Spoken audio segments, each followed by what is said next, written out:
While the landmine explosion findings are bad enough, news ahead of this week's 70th anniversary of Korea's liberation from Japan's colonial rule, Pyongyang's decision to change its time zone seems to be putting a damper on Seoul's efforts to bring the two Koreas closer together. Our Choi You reports.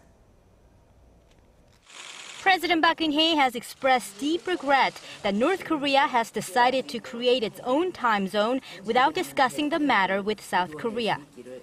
At a meeting of her senior secretaries on Monday, President Park said she's concerned the time change could further widen the gap between the two Koreas. 북한은 분단 고착을 도모하거나 고립의 길로 빠져들지 말고 민족의 동질성과 연계성 회복의 길로 나와야 할 것입니다. Last week, the North State News Agency said the regime will set its clocks back 30 minutes starting August 15th, the 70th anniversary of Korea's liberation from Japanese colonial rule at the end of World War II. The two Koreas were one country at the time Japan annexed the Korean peninsula, and since then the local time has been the same in the two Koreas and Japan. The news agency said Japanese imperialists robbed the peninsula of its own time zone during colonization in order to impose their own. Seoul, on the other hand, says it's keeping the current standard time in accordance with international practice.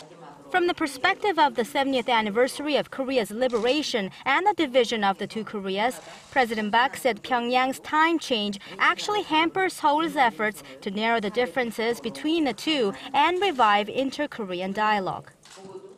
북한이 우리의 대화와 협력 제안에는 아무런 반응도 하지 않으면서 시간대마저 분리시키는 것은 남북 협력과 평화통일 노력에 역행하는 것이자 The South Korean government expects some short-term inconvenience at the joint Kaesong industrial complex in the north and long-term problems if and when the two sides have to agree on standards in preparation for reunification. Choi You, Arirang News.